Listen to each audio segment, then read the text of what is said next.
갈라디아서 앞에 3장에서는 그 아브라함의 그 자손들에게 아브라함에게 언약한 유업을 주시기로 했는데, 그 하나님의 이 약속은 이 아브라함의 그 혈통적인 그 후손뿐만 아니라 예수 그리스도를 믿는 사람들이 믿음으로 아브라함의 자손이 되는 것이고, 아브라함에게 언약하신 그 약속은 그 예수 그리스도를 믿는 모든 사람들에게 유효하게 미친다는 겁니다. 그래서 예수님을 믿는 우리는 아브라함한테 언약하신 그 유업을 이을 사람들이 다 되었는데, 그 유업 가운데 가장 중요한 게 하나님 나라의 백성이 되는 거고, 또 하나님의 자녀 되는 거고, 그 다음에 이 세상에서도 아브라함에게 언약하신 많은 은혜들을 얻게 되는 거죠. 그것을 유업을 이을 자다, 이렇게 표현을 하고 있습니다. 그래서 3장 29절에도 그 3장에 설명했던 걸 전부 종합해가지고 결론적으로 너희가 그리스도의 것이면, 우리가 그리스도를 믿으면 그리스도의 것이 되는 건데, 너희가 그리스도의 것이면 곧 아브라함의 자손이요, 또 아브라함의 자손이라면 아브라함에게 약속하신 그 약속대로 유업을 이을 자니라. 그래서 유업을 이을 자라고 하는 말씀을 여기 하고 있습니다. 그래서 4장에 넘어오게 되면 바로 이 유업을 이을 자인 우리에 대한 말씀을 다시 한번 전개를 하고 있는데, 4장 1절에 내가 또 말하노니 유업을 이을 자가 이미 모든 것의 주인이지만은 아직 어렸을 동안에는 종과 다름이 없어서라고 이렇게 설명을 하고 있어요. 자, 우리가 이미 아브라함의 그 언약을 받을 유업을 이을 자이지만 어렸을 때에는 아직 그 많은 유업을 누리지를 못하고 종처럼 종과 같은 그런 생활을 할 수가 있으나, 그러나 실제적으로는 유업을 이을 자고 그 받은 것에 대한 주인이라는 거죠. 이걸 어떻게 설명을 해볼까? 만약에 어린아이 앞으로 많은 재산이 상속되었다고 생각을 해보세요. 이 아이는 아직 그 재산의 가치도 잘 모르고, 또 그걸 어떻게 활용해야 될지도 잘 모르고, 또 어찌 보면 그 재산을 많이 가지고 있는 것이 오히려 위험해서 그 사기당할 수도 있고, 또 그 재산 때문에 심지어 목숨까지 위태로울 수도 있어요. 그 재산을 노리는 자들에 의해서. 그렇기 때문에 어렸을 때는 후견인이나 든든한 청지기를 세워가지고 일정한 나이가 될 때까지 그 행사할 수 있는 그런 능력이 생길 때까지 보살펴 준다는 거죠. 그걸 이제 후견인 청지기라고 여기 표현을 했습니다. 제가 지난달에 뉴스를 보다가 조금 관심이 가는 걸 봤어요. 아주 세계적인 전자 바이올린 그 음악가인 그 유진 박이라고 하는 분, 그분은 사실 지금 만으로도 42세가 되는 분인데, 좀 때때로 이렇게 조울증, 우울증 이런 양극성 장애를 앓고 있는 분인데, 오래전에 저는 그분 어머니하고 만난 적도 있었는데 아마 어머니가 그동안에 돌아가셨나 봐요. 그래서 그 이모가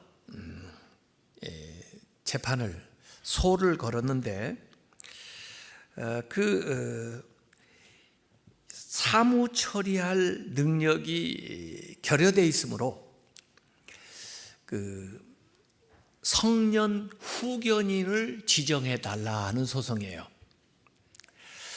아마 성년 지정인으로 이모인 자신을 아마 지정해 달라, 그래서 재산권이나 여러 가지에 대해서 대신 권한을 행사할 수 있게 해달라 하는 소였던 것 같아요.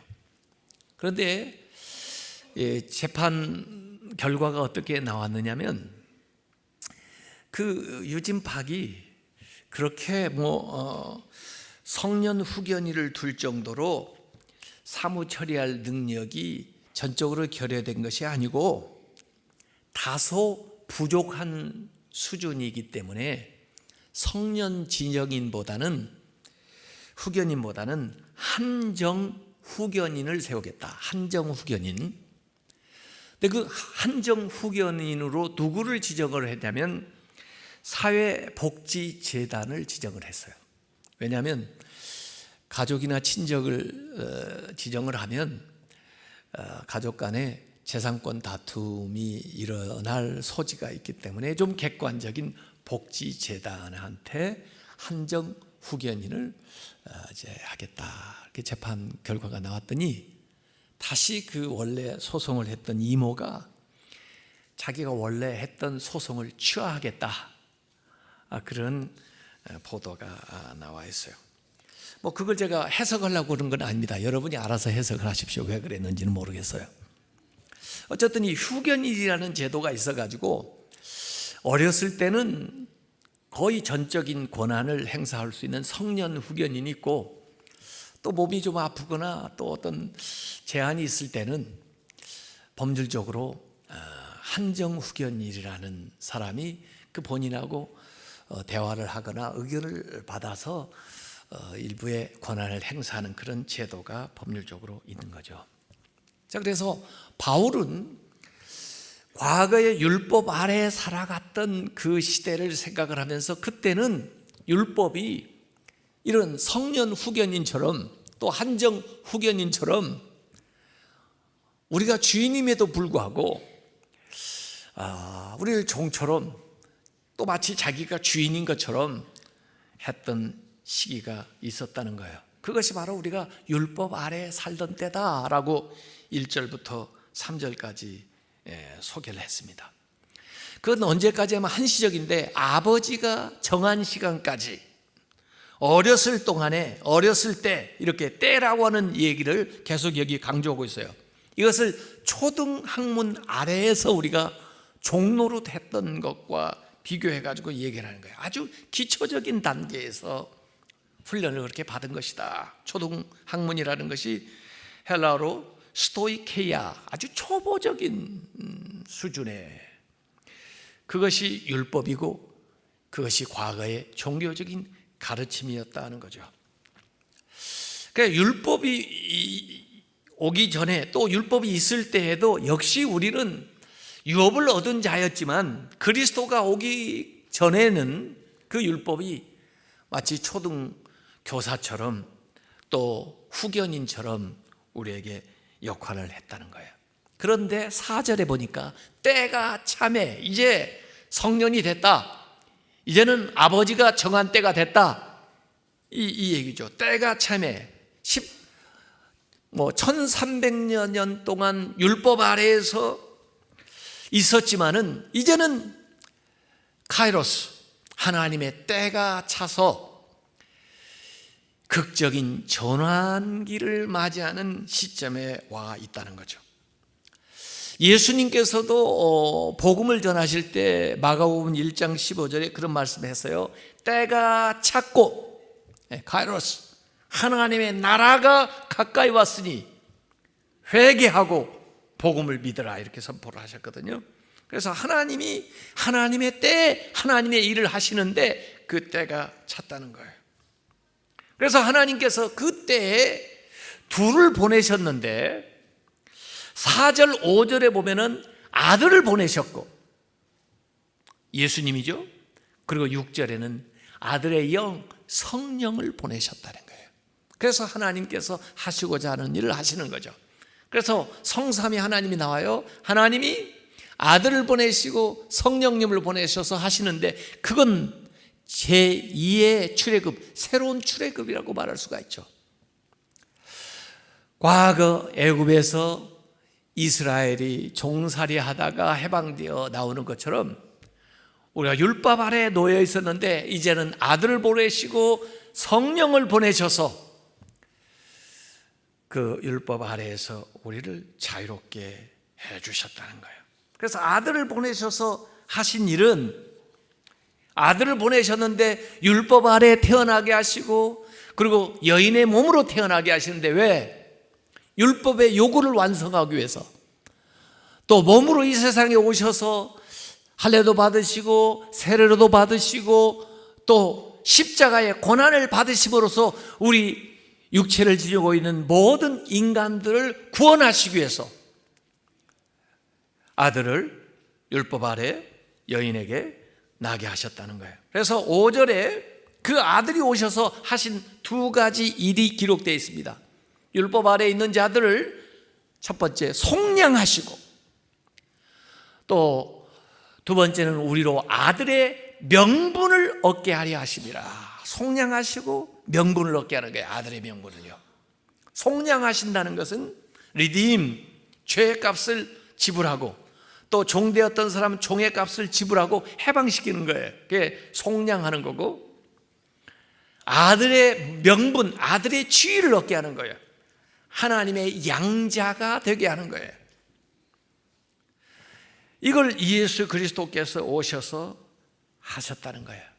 그러니까 우리를 속량하시고 입양하시고, 그래서 법률적으로나 유기적으로나 우리의 모든 것들을 신분적으로 회복시켜 주는 거예요. 이건 우리가 뭘 했기 때문이 아니라 전적으로 아들이 오셔서 하신 일이에요. 속량하시고 입양하시고. 그래서 우리는 은혜로 되어진 겁니다. 존 뉴턴이라고 하는 사람, 어메이징 그레이스라는 곡을 쓰신 분인데 원래 그분은 노예 상인이었다고 그러죠. 그러다가 회심을 하고 결국 목사까지 된 분인데, 그분 집 벽난로 위에는 항상 이 성경 구절 신명기 15장 15절이 써 있었다고 그래요. 본인에게 항상 기억하게 하기 위해서 그 말씀을 써놨겠죠. 너는 애굽 땅에서 종되었던 것, 그 종이었는데 속량해 준 거, 그것과 너의 하나님 여호와께서 너를 속량하였음을 기억하라. 이스라엘의 유월절은 그거예요. 유월절마다 하나님이 자기들 종되었던 땅에서 속량하신 것을 기억하는 거거든요. 아들을 보내셔서 우리의 모든 죄값을 지불하셔서 우리를 죄에서 속량하시고 또 더 나아가 우리로 하여금 하나님의 양자가 되어서 새로운 지위, 새로운 권리를 얻게 하신 거, 이것이 하나님의 은혜예요. 그런가 하면 성령을 보내요. 아들의 영을 보내시는데, 아들의 영을, 성령을 보내신 이유는 우리가 하나님의 아들인 것을 알게 해주시고 우리의 눈을 열어서 하나님이 우리의 아버지인 것을 알 수 있도록, 그걸 체험할 수 있도록 성령님께서 우리 안에서 역사하시는 거예요. 그래서 로마서 8장 15절 16절에 보면은 너희는 다시 무서워하는 종의 영을 받지 아니하고, 과거에는 율법 안에서는 종의 영이었는데 양자의 영, 아들의 영을 받았으므로 그 증거로 너희가 아빠, 아버지라고 부르짖느니라. 하나님을 향해서 아빠, 아람어로 우리말이나 같아요. 그렇게 부르짖게 되었다 이거예요. 성령이 친히 우리의 영과 더불어 우리가 하나님의 아들인 걸 증언한다, 그렇게 말씀을 하고 계세요. 성령께서 우리 안에서 하나님의 자녀인 것을 증언한다. 아빠, 아버지라고. 예수님도 기도하실 때 아바, 아버지요. 오늘 바울도 여기 아바, 아버지. 오늘 갈라디아서에서도 역시 아바, 아버지라고 부르게 한다라고 여기 6절에 나와 있어요. 한번 여러분이 예수님을 처음 하나님을 믿게 된 때를 한번 생각을 해보세요. 저는 중3 때 처음 하나님을 믿기 시작했는데요. 기도를 하라고 그러는데, 고등학교 때 이제 기도했던 걸 가만히 생각해 보면, 제가 하나님 앞에 기도하는 기도 내용의 대부분이 그냥 하나님을 부르는 거였던 것 같아요. 아버지, 아버지 하고, 예. 만약에 제 아버지가 그 옆에 있으면 왜 부르냐, 왜 부르냐 그랬을 거예요.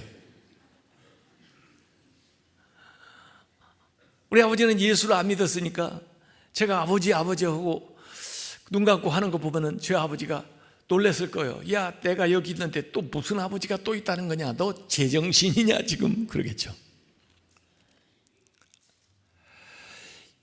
성령 받았다는 증거는 하나님을 아버지라고 부르는 거예요. 이건 제정신으로 못하는 거예요. 성령이 내 안에 오셨기 때문에 나로 하여금 하나님을 아버지라고 부르게 하는 거예요. 성령 받으셨습니까?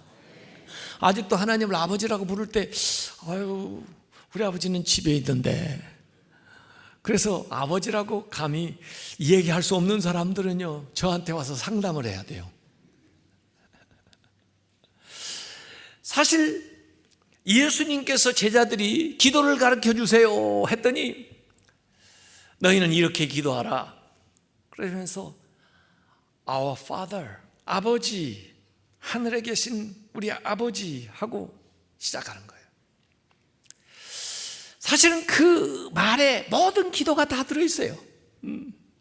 왜냐하면 성령께서 나로 하여금 아버지라고 부르게 하기 때문에, 성령께서 그 아버지라고 하는 부른 걸 통해서 모든 기도를 대신하시는 거예요. 그래서 대체로 우리가 뭐 유창하게 말을 많이 해서 기도하는 게 아니고, 처음 신앙생활 시작할 때는 그저 하나님을 아버지라고 부르는 그걸 통해서 성령께서 내 안에서 모든 기도를 대신하는 거죠. 그러니까 아이들 어렸을 때요, 말을 배우기 시작하면요, 애들 모든 의견이 다 표현됩니다. 말을 못할 때는 우는 것으로 다 표현하더군요. 우는 것으로. 예. 그 우는 것만 보면, 아, 얘가 기저귀를 갈아대야 주나, 먹을 걸 줘야 되나, 자고 싶은 거 하나 다 알더군요. 예?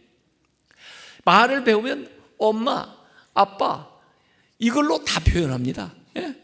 그 어떻게 말하는 거, 그 음성만 다 들으면 다 알 수가 있어요. 우리가 하나님을 믿기 시작하면서, 예수 그리스도를 받아들이면서 시작하면서 우리가 하나님을 아버지라 부르짖는 거예요. 그것이 정말 훌륭한 기도입니다. 모든 기도를 포괄하는 기도이고, 그건 하나님을 믿는 사람만이 가지고 있는 특권이에요. 특권. 이건 관계적인 언어인데, 내가 하나님을 아버지라고 부르면 나는 하나님의 자녀가 되는 겁니다. 하나님과 아주 특수한, 특별한 관계 속으로 들어가는 거예요. 그래서 나는 고립된 고아처럼 살아가는 인간이 아니고, 이 세상을 살면서 하나님과 특별한 관계를 맺고 살아가는 거예요. 나는 하나님에게 소중한 존재가 되는 거예요. 나는 하나님에게 사랑받는 사람이 되는 거예요. 네. 그래서 하나님을 아버지, 이 아버지보다 아빠라고 부르면요, 더 친밀한 언어가 되는 거예요. 그래서 여기 바울도 아빠, 아버지라 부르진다 해서요, 아이들이 어렸을 때 아버지에게 말하는 게 아빠라는 거죠. 저는요, 거의 매일 제 딸한테 전화를 받습니다. 보통 어떤 분들은 저한테 전화하기 전에 문자부터 보내는 분들이 있어요. 전화해도 될까요? 전화 통화하기 편리한 시간이 있으면 알려주세요. 예, 이렇게. 또는 교회를 통해서 저한테 연결해 달라고 전화가 오곤 해요. 그렇지만 제 딸은 한 번도 전화해도 될까요? 그렇게 물어본 적이 없어요. 교회를 통해서 전화해 본 적도 없어요. 그냥 제 휴대폰으로 즉각 전화를 합니다. 그러고 아빠. 그러고니 왜 그럴까요? 네? 이 아이는 알고 있어요. 내가 자기 전화를 기다리고 있다는 걸, 자기 전화 받는 걸 좋아한다는 걸 알고 있어요. 그렇기 때문에 그냥 전화하는 겁니다. 그 아이하고 나 사이는 목사님과 교인 관계가 아니에요. 아버지와 딸의 특수한 관계예요. 그러니까 그냥 전화를 하는 겁니다. 어떤 업무상 일도 아니고 어떤 공식적인 관계가 아니에요. 우리가 하나님을 부른다는 거예요. 우리가 기도하는 것이 바로 그거예요. 기도하기 전에 하나님 언제쯤 기도하면 들어주실래요? 그런 게 아니에요. 그냥 기도하면 되는 거예요. 왜? 하나님 우리 기도 듣는 걸 좋아하세요. 갈라디아서 오늘 4장 7절에 그러므로 네가 이후로는 종이 아니고 아들이니, 아들이라면은 하나님으로 말미암아 유업을 받을 자니라. 하나님의 유업을 받는다는 거예요. 아들이라면. 어떤 사람은 이건희 씨 유업을 받았으면 더 좋겠어요. 그런 사람이 있을지 모르겠어요. 정말이에요? 하나님의 유업보다, 하나님으로 말미암아 주어지는 유업보다 이건희 씨 유업을 받으면 더 좋겠어요? 근데 한 가지 물어보자고요. 그 유업이 여러분을 죄에서 용서해 줄 수 있어요? 그럴 수 있다면 그 아들이 왜 저기 가 있나요, 지금요? 그 유업이 여러분을 천국으로 보낼 수 있어요? 못 보냅니다. 그러니까 어느 정도 물질적으로 주는 혜택은 있겠지만 그것도 한계가 있어요. 우리는 하나님으로 말미암아 하나님의 그 유업을 받을 자가 된 거예요. 그건 과거에 내내 약속하셨고 또 앞으로 일어날 것에 대해서 계속 예언을 하셨는데, 그것이 바로 오늘 예수 그리스도를 영접하는 그 순간에 나에게 들어오는 거예요. 과거에 약속하신 것과 앞으로 일어날 것이 오늘 현재적으로 나에게 들어오는 거예요. 그래서 그 유업을 얻을 자처럼 하나님의 자녀로 당당하게 살아가게 되는 거죠. 그래서 지금부터는 이전의 삶과 다른 삶을 살아야 되는 거예요. 그래서 오늘 때에 대한 이야기가 이 갈라디아서 4장에 많이 나오는데, 그때는 그렇게 살았다 해도 이제는 하고 나옵니다.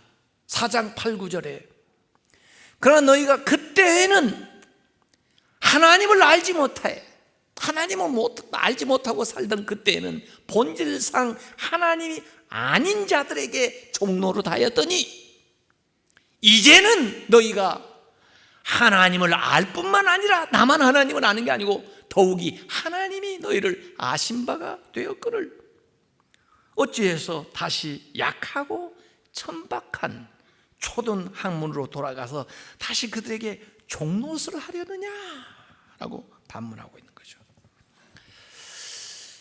분명히 예수 믿기 전과 예수 믿고 난 다음에 삶은 달라집니다.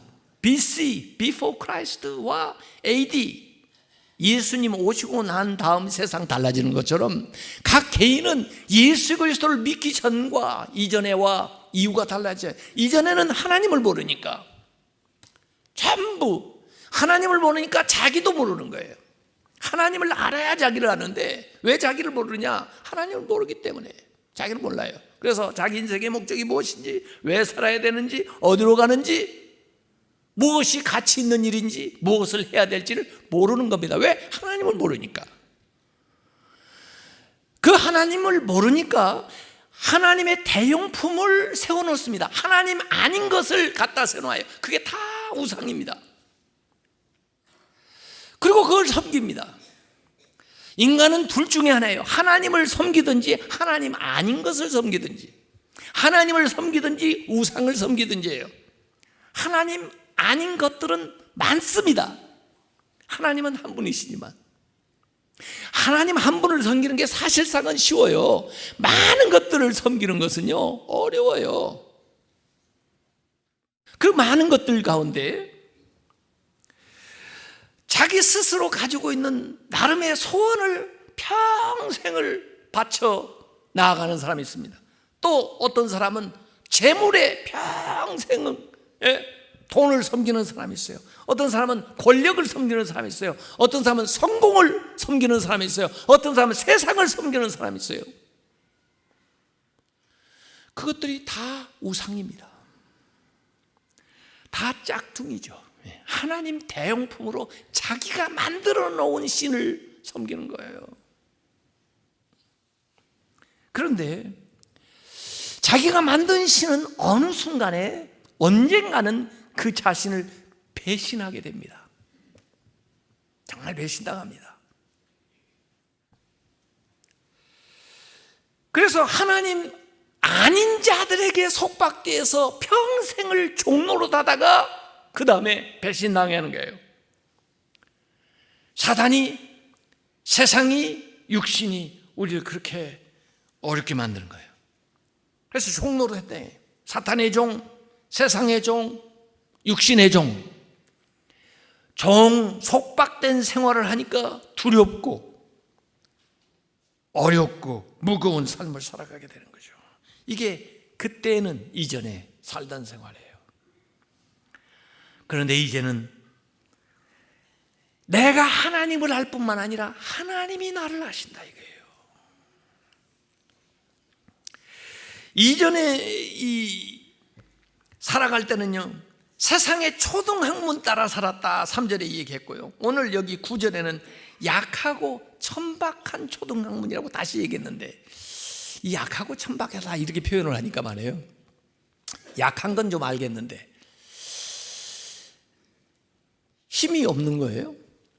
천박하다, 요게 뭐의 뜻에 더 가깝냐 그러면, 우리는 천박하다는 말 이렇게 쓰지만은 원래 원어의 뜻은 불쌍한, miserable, 참담한 그런 거예요. 그런 초등학문. 그래서 바울은 지금 과거에 자기가 율법이 최고인 줄 알고 살았던 그거, 또는 지금 헬라 철학, 그게 최고인 것처럼, 그걸 가지면 최고의 지성인 것처럼 나아가는 사람들, 또는 여러 가지 종교들, 미신들, 또 좀 발전했다고는 과학, 기술 이런 것조차도 약해요. 우리 하늘나라까지 보내기에는, 우리 온전하게 하기에는 약해요. 이건 천박해요. 하나님을 아는 지식에 비하면은 아주 보잘것없어요. 그래서 바울도 그 당시에 나름대로 가말리엘 수하에서 공부를 하고 나름대로 최고의 학문을 공부한 사람이지만, 하나님을 아는 것에 비교해 보니까 이것은 배설물과 같아요. 이것은 초등학문도 못해요. 왜 그리 돌아가려는 거예요? 왜 그리 돌아가려고 하느냐? 그것은 죄도 없애지 못하고, 그건 우리를 도와주기에는 너무 연약하고 우리를 구원할 수 없는, 여기에 왜 돌아가려느냐 이거예요. 이제 하나님을 알게 됐는데, 하나님도 나를 아시는데 말이에요. 마치 박사과정까지 공부 다 한 사람이 유치원으로 돌아가나 마찬가지예요. 이미 다 끝나서 돌아왔는데, 한때 우리가 종처럼 살았지만 이제는 장성한 아들이 됐는데 어떻게 다시 이전의 종으로 돌아갈 수가 있겠느냐라고 얘기하는 겁니다. 요새요, 아이를 이렇게 관찰해 보니까요, 저도 아들, 딸을 낳아서 다 길렀는데, 그때는 뭐 그냥 바쁘게 살다 보니까 애들이 그냥 저절로 빨리빨리 크는 줄 알았어요. 근데 요새 이렇게 보니까 애들이 참 늦게 크더라고요.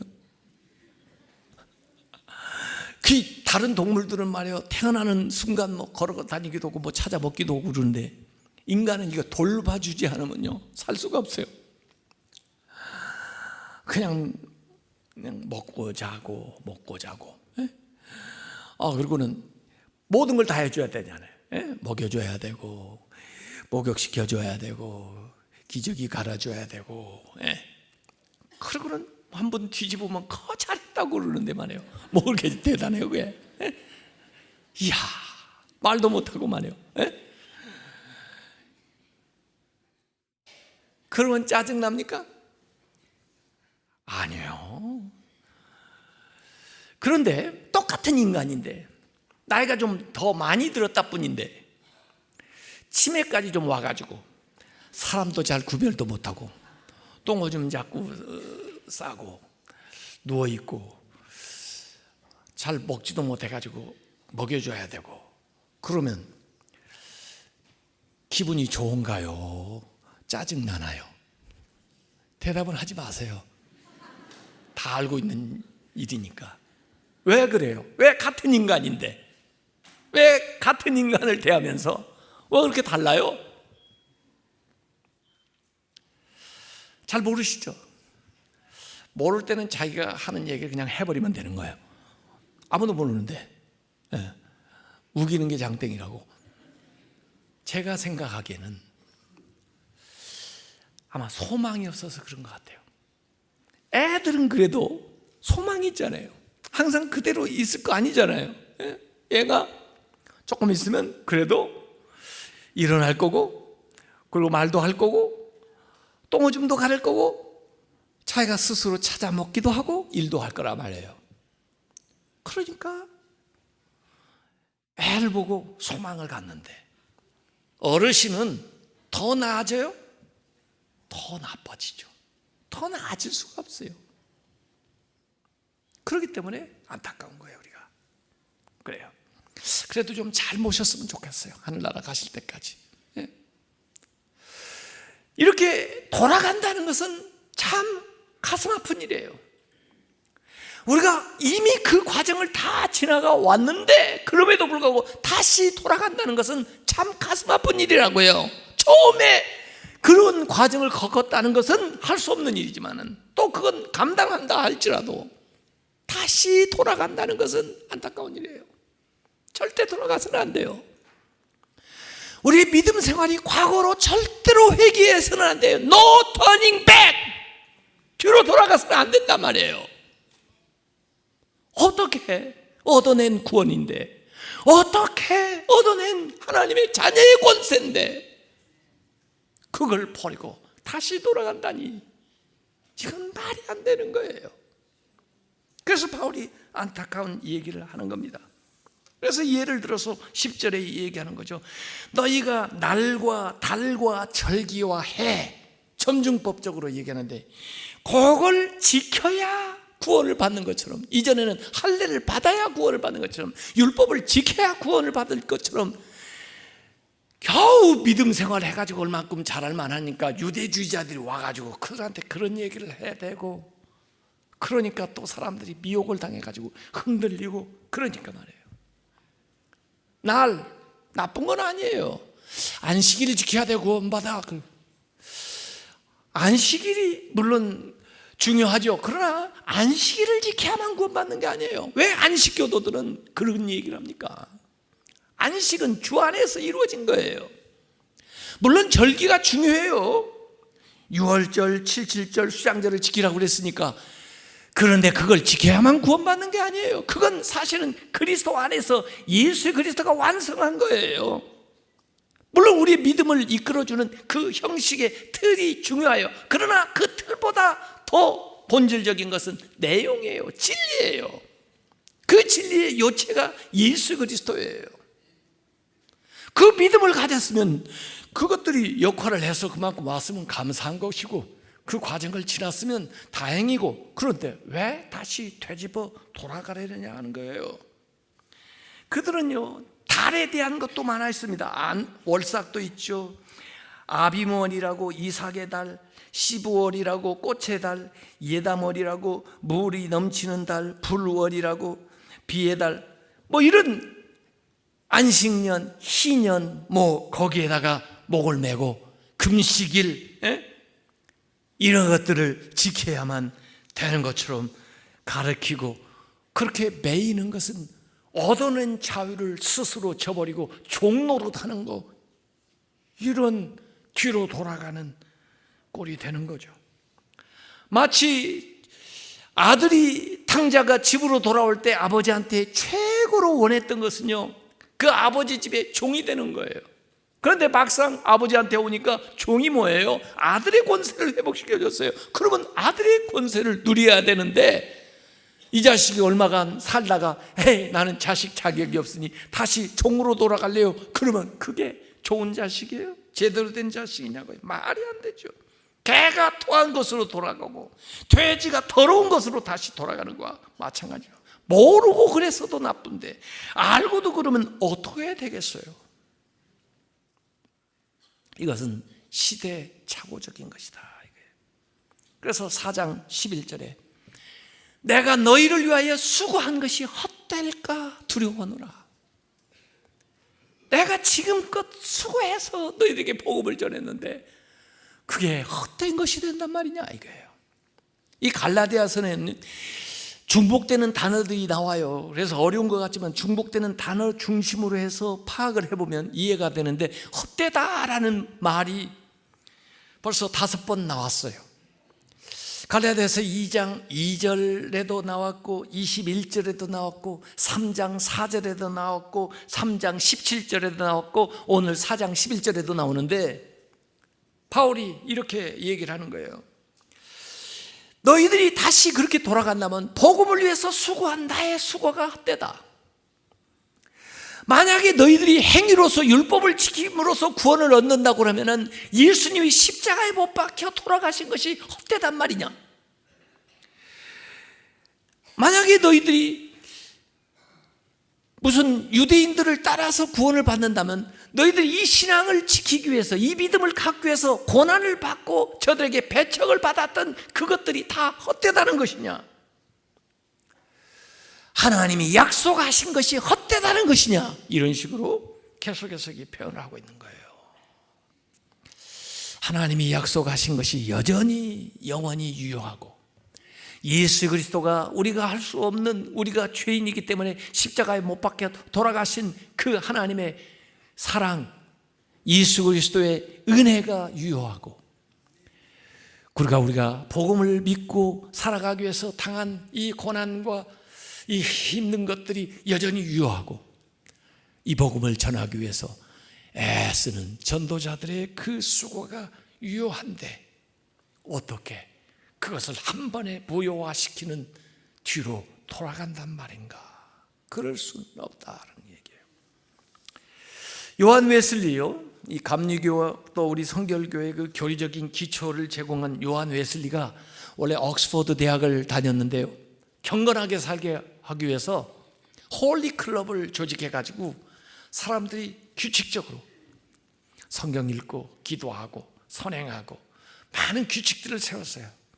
그걸 통해서 구원의 확신을 얻어보려고 했는데 노력할수록 부족한 것만 더 느끼는 거예요.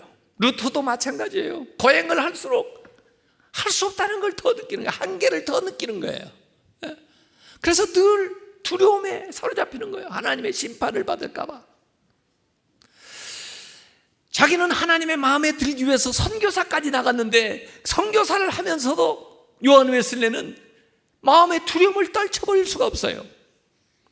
그러다가 나중에 올더스게이트 광장에서 집회에 참여해서 저 뒤쪽 편에 서 있었는데, 말씀을 전하는 자가 루터가 써놓은 로마서 서문의 주석을 읽는데, 의인은 오직 믿음으로 말미암아 구원을 얻으리라 하는 그 말을 듣는 순간 가슴이 뜨거워지면서 거기서 회심을 하는 거예요. 아, 나의 노력으로, 내 공로로 구원을 받는 게 아니라 예수 그리스도를 믿는 믿음으로 얻게 되는구나 하는, 이전에도 늘 들었으면서도 알지 못했던, 확신하지 못했던 사실을 그제서야 깨닫게 된 거예요. 그럴 때 가슴이 뜨거워졌거든. 그러면 그가 그 일기에 이렇게 고백했습니다. 나는 당시에 아들의 믿음이 아니라 종의 믿음을 가지고 있었다 하는 거예요. 그전에는 종의 믿음을 가지고 있을 때, 그래서 두려운 거예요. 항상 주인 앞에 정말 잘하고 있는지 확신이 안 서는 거예요. 아들의 권세를 갖고 난 다음에는 자유함이 오고 기쁨이 있고 평안이 있는 거예요. 기독교는 종의 종교가 아닙니다. 아들의 종교인 걸 믿으시기 바랍니다. 다른 종교들은 전부 다 종이 되라고 그럽니다. 종의 종교를 가르치는 거예요. 종은 두려움 때문에 복종하나 아들은 사랑 때문에 순종하는 것입니다. 종은 항상 가도 가난하지만은 아들은 부유합니다. 종은 미래가 불투명하지만은 아들은 미래가 확실합니다. 우리가 바로 그 유업을 이을 자이고 그 유업은 예수 그리스도를 통해서 우리에게 약속된 그 유업을 아브라함의 믿음을 좇아서 얻게 된 것을 믿으시기 바랍니다. 이 시간